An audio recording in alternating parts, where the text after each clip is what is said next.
अस्सलाम वालेकुम नाज़रीन, प्रोग्राम आपकी आवाज़ इरफान अहमद खान साहब जर्मनी से हमारे साथ हैं। अस्सलाम वालेकुम खान साहब। जी वालेकुम सलाम। खान साहब ये बताइए, कोई इलेक्शन नज़र आ रहे हैं होते या नहीं? नहीं, इलेक्शन तो बहरहाल हो ही जाएंगे किसी न किसी स्टेज के ऊपर। सवाल यह है कि आया सुप्रीम कोर्ट के किसी हुक्म के तहत 90 दिन तो गुजर गए, उससे पहले मतलब वक्त से पहले हो जाते हैं, उस प्लान से पहले हो जाते हैं जो इलेक्शन कमीशन ने बनाया हुआ है।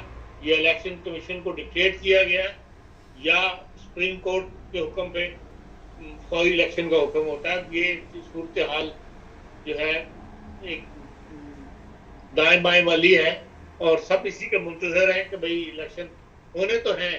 अब किसके हुक्म पे होते हैं? आज सुप्रीम कोर्ट के हुक्म पे होते हैं, या इलेक्शन कमीशन के हुक्म पे होते हैं, या उन ताकतों के हुक्म पे होते हैं जो पाकिस्तान की सियासत को कंट्रोल कर रही हैं?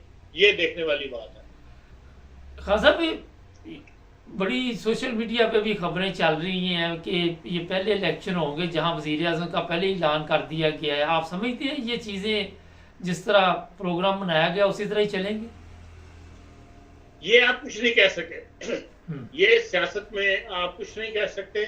और वो जहां पर आपको मामूल के सियासी हालात हों, जैसे मगरबी दुनिया में है, वहां तो आप ऐसे अंदाजे लगा सकते हैं। लेकिन जहां कंट्रोल सिस्टम हो, जहां सियासत को, रियासत को कंट्रोल करने वाले इदारे दूसरे हों, वहां कुछ नहीं कह सकते कि वो किस डायरेक्शन में काम कर रहे हम्म। हैं। उनका हुआ हुआ काम जो है वो एकदम सामने आता है। 2018 के इलेक्शन के अंदर यही सूरत हाल सामने आई थी, और एकदम लोगों को पता लगा, हाँ यह तो पूरा प्लान वो था जिसकी वजह से मुख्तलिफ सीटों पर मुख्तलिफ लोगों को हरा के मुस्लिम लीग नून के और तहरीक इंसाफ के लोगों को जिता के तो एक रिजल्ट जो है वो सामने लाया गया। अब वही ताकतें अगर इस वक्त एक्टिव है, उनकी प्लानिंग क्या है, ये आपको जब इलेक्शन हो जाएंगे तभी सामने आएगी सूरत हाल। खान साहब इमरान खान का क्या मुस्तकबिल आप देख रहे हैं? देखिए, इमरान खान को सियासत से आउट करना जो है वो उन्हीं ताकतों का काम है जो पाकिस्तान की रियासत को कंट्रोल कर रही है, सियासत को कंट्रोल कर रही है। तो इसलिए बज़ाहिर यही नजर आता है कि भाई उसको कोई रोल सियासत में अदा करने नहीं दिया जाए। खान साहब पीटीआई का इसका मतलब मुस्तकबिल आप क्या देख रहे हैं कि उसके इमरान खान के अलावा पीटीआई हिस्सा लेगी इलेक्शन में? देखिए, हमारी तमाम सियासी पार्टियां जो हैं वो इफरात के पीछे चलती हैं, हम्म। किसी नजरिए के पीछे नहीं चलती। कोई सियासी आइन जो पार्टी का आइन होता है उसके मुताबिक उनमें डे टू डे अफेयर जो है वो नहीं डील किए जा रहे होते, या उसके मुताबिक वो सियासत नहीं कर रही होती। यही हाल तहरीक इंसाफ का हुआ है। इसलिए तहरीक इंसाफ का एक बड़ा तबका जो नौजवानों का तबका था, वो जो ये समझ के तहरीक इंसाफ में आया था कि भाई पहली जो सियासी पार्टियां मुल्क में मौजूद हैं उनके सरबराहों ने धांधली की है, अपनी मर्जी चलाई है। तो अब ये प्रॉपर सियासत लेकर इमरान खान साहब मैदान अमल में आए हैं, इसलिए लोग उनके पीछे लगे थे क्योंकि उनके बयान इस किस्म के थे। लेकिन उन्होंने भी सियासत में आने के बाद, सियासत के इक़्तिदार में आने के बाद जो है वही पेतरा इख्तियार किया जो जरदारी साहब ने इख्तियार किया, जो नून लीग इख्तियार करती चली आ रही है, या दूसरी सियासी पार्टियां जमीयत उलमा इस्लाम इख्तियार करती चली आ रही है। तो इसलिए लोगों को उस तक में तो बहुत मायूसी हुई है। तो इस लिहाज से इमरान खान साहब ने, क्योंकि जो सियासी तब्दीली आवाम चाहते थे उसकी तरफ उन्होंने कौम को लेकर नहीं गए, ना सिस्टम को लेके गए, ना निजाम को लेके गए, इसलिए तो उनको कभी फील होने वाली बात महसूस नहीं होती सोसाइटी के अंदर। खान साहब एक बड़ा अहम सवाल है कि फौजी अदालतों का जो कुछ भी आपने सुना कि सुप्रीम कोर्ट ने कहा कि ये गैर कानूनी है, मगर अभी तक लोग जो थे वो तो वहीं पे ही हैं, उन्हें कोई भी रिलीफ नहीं मिला कि नॉर्मल अदालतों में उनके केस चलाए जाएं। तो सुप्रीम कोर्ट के फैसलों की कोई देखिए, कोई अहमियत है? नहीं नहीं ऐसी नहीं। देखिए, प्रोसीजर रुक गया है। अच्छा। अदालतें अब नहीं लग रही, फौजी अदालतें जिस पर शुरू हो गई थी फौजी अदालतें बैठ रही, वो बंद हो गई नहीं है। सिर्फ ये है कि भाई उनके केस जो है वो सिविल कोर्ट में अभी मूव नहीं किए, या फौजी अदालतें खत्म करने का ऐलान नहीं हुआ। हम्म, लेकिन सिस्टम सुप्रीम कोर्ट के फैसले के बाद स्टॉप हो गया। हम्म, अब हुकूमत आया अपील करती है, अपील में जाती है। बज़ाहिर यही नजर आता है जैसे कि वज़ीर आज़म साहब ने कहा था, निगरान वज़ीर आज़म साहब ने कि हम अपील करेंगे, अभी की नहीं उन्होंने, तो हम कह तैयारी कर रहे हो, लेकिन अपील में भी उनको शिकस्त होगी। अब बड़ा यही होगा ना, अपील के अंदर एक बड़ा बेंच बनेगा, इससे बड़ा बेंच बना लेंगे तो उसके अंदर भी उनको खिफत उठानी पड़ेगी। फौजी अदालतें कायम करने का, ये फौजी अदालतें इस वक्त रन करने का जो है वो माहौल नहीं है मुल्क के अंदर। ना फिजा ऐसी है, ना आवाम साथ देंगे, ना कानूनदान साथ दे रहे हैं। तो इसलिए मैं नहीं समझता कि ये इसके खिलाफ अपील करके तो कुछ हासिल कर लेंगे और इनको मुकदमे बिल आखिर सिविल कोर्ट में चलाने पड़ेंगे। हाँ, ये हो सकता है कि अंदरूने खाना गुफ्तगू चल रही हो हुकूमत के साथ कि जी आप इनके लिए खसूसी अदालतें बनाएं, आप जो फौजदारी अदालतें हैं उनके अंदर मुकदमात न चलें, या फौजदारी कानून को जो डील करती हैं, बल्कि इनके लिए खसूसी अदालतें जो है बना दी जाए। मुमकिन है कि इस किस्म की गुफ्तगू अंदर हुकूमत और फौज के दरमियान चल रही हो। खान साहब, एक चीज़ बताइए कि कोई भी इदारा हमारा है, वहाँ पे चाहे वो वापटा है, चाहे वो नैब है, चाहे वो नादरा है, चाहे वो कोई भी है, क्या सिविल लोग इस काबिल नहीं है कि वो उस इदारों में जाके कोई जिम्मेदारी अदा कर सके? हर जगह पे या तो रिटायर फौजी जवान जाता है या हाजिर ड्यूटी जाता है, तो जो सिविल लोग हैं वो किधर जाएं फिर मुलाजमत के लिए? देखें, बात यह है कि हम इन इदारों को जो है वो प्रोफेशनल्स के साथ चलाना नहीं चाहते, बल्कि ब्यूरोक्रेसी के साथ चलाना चाहते हैं। हुकूमत जो है वो अपना धांधली या अपना हाथ अपर रखना चाहती है।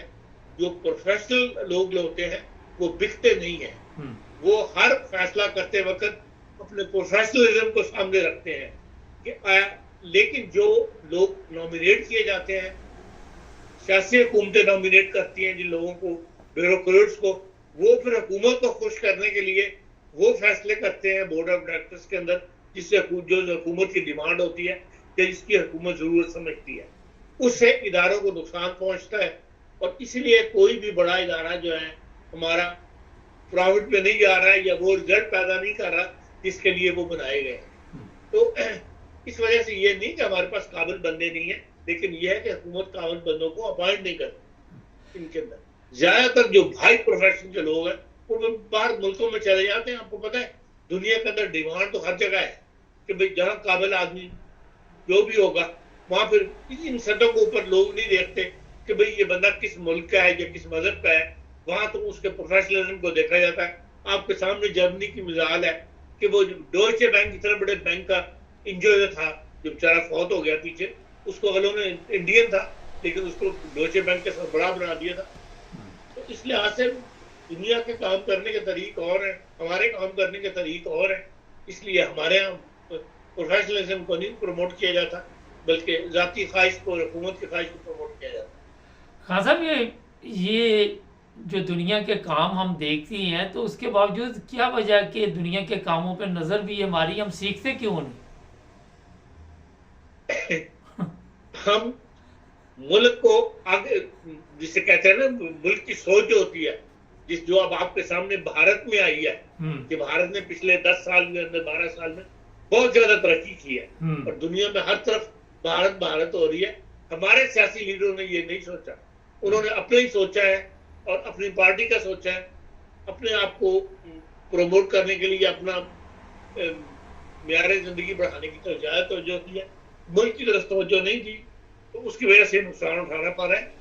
इस वक्त जो हम देख रहे हैं दुनिया का मुकाबला करें पाकिस्तान से, और जो वक्त गुजर गया 70-75 साल आजाद हुए और जहां हम खड़े हुए हैं, हमारी तमाम इस वक्त की सियासी क़यादत जो है उससे जान छुड़ानी चाहिए। एक नई सियासी क़यादत जो है वो सामने आनी चाहिए और उनके हवाले मुल्क हो तो वो फिर मुल्क को आगे ले जाएंगे।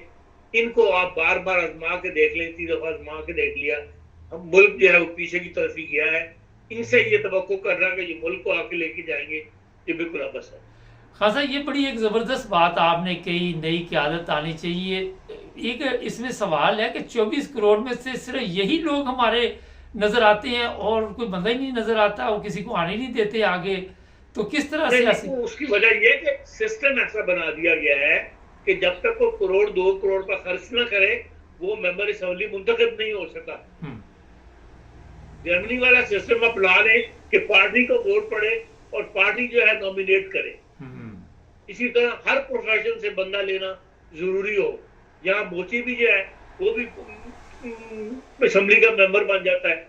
यहाँ स्कूल का जो गुरुड छूले का टीचर है वो भी असेंबली का मेंबर बन जाता है। 8 साल आपकी इतना बड़ा शहर है फ्रैंकफर्ट, उसकी लॉर्ड मेयर जो थी वो अपोथिका पे काम करती थी। अपोथिकरन जो थी वो सियासत में आई और वो लॉर्ड मेयर मुंतखब हो गई। सिस्टम की बात है, हमारा सिस्टम इस किस्म का है कि हम अभी तक ऐसे लोगों को आगे नहीं ला सकते। सिर्फ जो पैसे वाला है, जो इलेक्शन लड़ सकता है, जो इलेक्शन में पैसा खर्च कर सकता है, वही जो है वो मुंतखब होता है। इस सिस्टम को जब तक कोई नहीं बदलेगा, और यही नौजवान नस्ल लेकर समझी थी कि इमरान खान इस सिस्टम को लपेट देगा और एक नया सिस्टम लेके आएगा जो मॉडर्न आज के जमाने के वक्त की जरूरत के मुताबिक होगा। उसमें वो भी फेल रहा, वो बदले लेने के चक्कर में आ गया पुरानों के साथ कि पुराने सियासतदानों को मैंने जेलों में भेजना है और खत्म करना है। बजाय इसके कि देखें एक 24 घंटे एक बंदे के पास होते हैं, उसी को उसने इस्तेमाल कर रहा है। अब चाहे तो वो मुल्क की तरक्की पे खर्च कर दे, चाहे तो बदले लेने पे अपनी वक्त को जाया कर दे।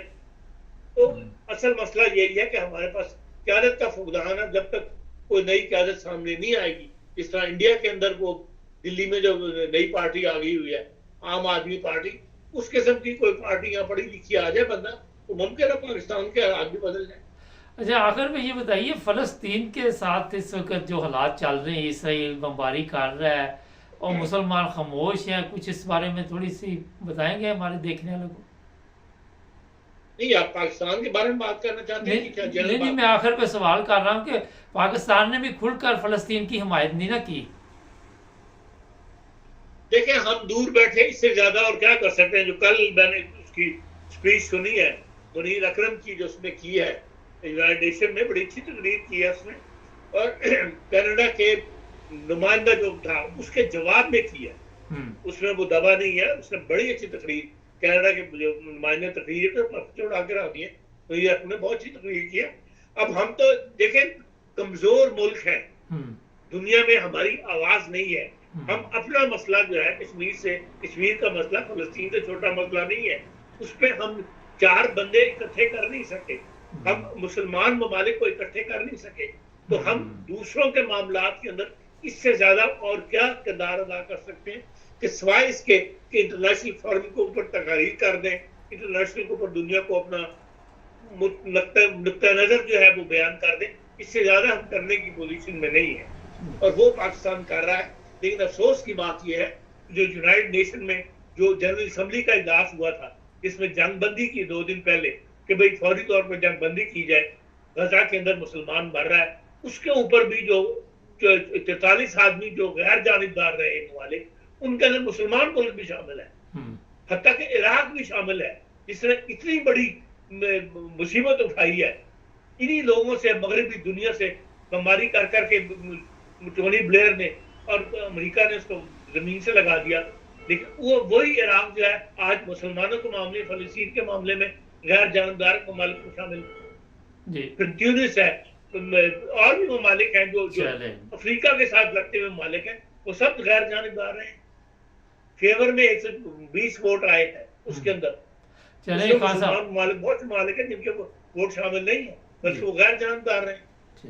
मुझे बताएं, इराक एक मुसलमान मुल्क होते हुए और जर्मनी जो दुश्मन मुल्क तस्वर किया जाता है, उस दोनों में क्या फर्क रह गया? दोनों गैर जानबदार है। जी, बहुत शुक्रिया खान साहब आपका। आपने सिर्फ जो नाज़रीन, इरफान अहमद खान साहब अपने तासरात का इजहार कर रहे थे। आपोथी के कहते हैं मेडिकल स्टोर को, मैं उसको बताने लगा था कि मेडिकल स्टोर पे काम करने वाली वो भी मेंबर बन गई। हमारे चैनल को सब्सक्राइब करें, जुड़े रहे हमारे साथ।